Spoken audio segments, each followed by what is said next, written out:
Hey guys, over here for our modern Japanese architecture playlist and another update what's going on next door to the old Japanese farmhouse. Some of you might remember this video from a few years ago.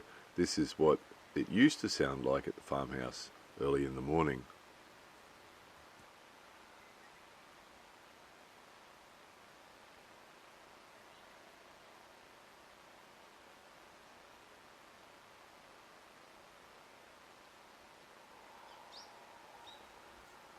Very peaceful. This is what it sounds like now. They've been starting at about 7 o'clock, 7:30 every morning. And it's pretty much just the sound of nail guns and those battery drills.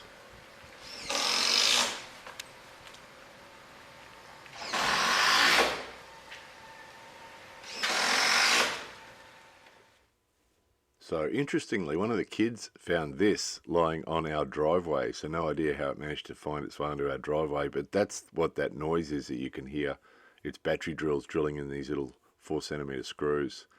So they seem to use those for the brackets that brace in corners and things to keep up the earthquake standards. And the rest of it's just nail guns, bang, bang, bang, bang, banging in the little nails to hold everything else together. So they started on the roof this week. So some of you remember they already had plywood laid down on the roof, and then they put plastic sheeting over the top of the plywood. And then this week they dragged these things up. We're watching them. That's flexible. What's that they're putting on the roof? That's flexible. We were quite intrigued by that because we'd seen the fake roofs before everywhere, but we'd never seen up close what the material's like. So we're pretty curious about that. And they were using some sort of tin in these boxes. There was some sort of tin that they used to do the ridge.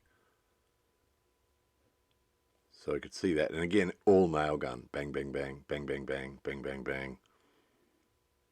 So, okay, I got the tin. So then we went to their rubbish pile. Here's an offcut. This is what the roofs are made of. This is what they put over the top of the plywood and the sheet plastic. They put this, which seems to be some sort of rubber with some sort of stone sort of finish to it or something.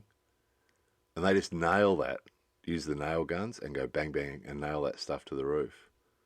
They start down on the edge and then work the way up. So it's overlapping as they go up to the top.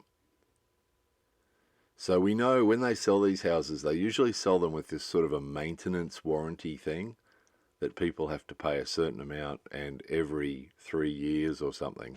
So they pay a yearly fee, and then every 3 years or 4 years or 5 years or something, these guys come put the scaffolding up again and then repair all this stuff because, 3 or 4 years out in the conditions, freezing in winter and 38 degrees in summer and typhoons and everything else, obviously this sort of material is going to need maintenance.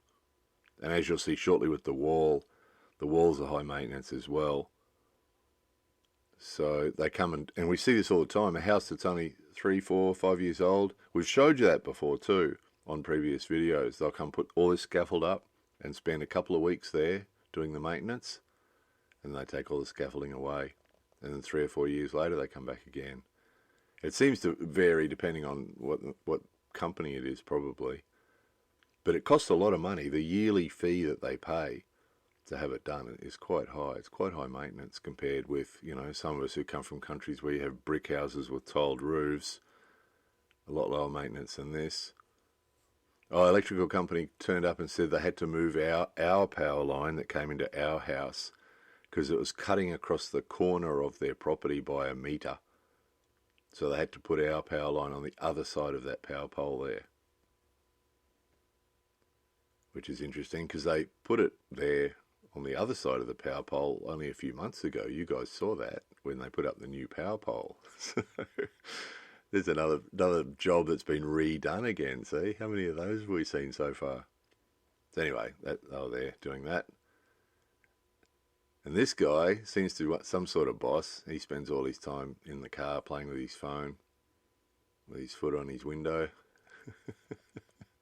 Not all his time. Sometimes he goes inside the house.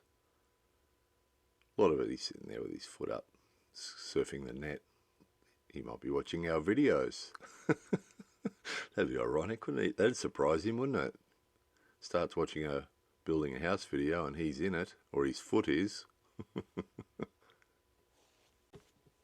So this guy's got the cladding that goes on the outside. So he's actually using a saw there, a little electric saw, tiny little thing it is, but it's got a built-in vacuum cleaner. Catches the dust, so he doesn't make a lot of dust. A tiny little saw, tiny little blade on it. And he's cutting this stuff. We went and took this off their rubbish pile so we could see what it was made of, and then put it back on the rubbish pile, incidentally. So it seems to be some sort of fibro cement, which is different from what some of you would have seen a video we made previously of another house being built in the same style as this with the same sort of materials. But theirs had sort of an aluminium siding. So it's aluminium on the outside, then there was some polystyrene foam, and then aluminium on the inside. So this is different. This has got this fibro cement, which in itself probably wouldn't last too badly. But as you'll see shortly, once they put it up on the wall, the problem isn't just the material itself, it's the way it's put together. So you can see they don't overlap the sheets. They just put them in a big long line with a gap in between and with the holes from the nail heads from their nail gun. And then they just fill those holes from the nail heads and the gap between the sheets with silicone. And that's one of those things they have to come back and replace. So every few years they have to come back, put all the scaffolding up again, take all the silicone out, and then replace it with new silicone. And then they spray it, the whole thing, with some sort of sealant over the top of the whole thing to seal the sheeting and the silicone. So that's why it's so high maintenance. Anyway, there was that. More videos coming soon.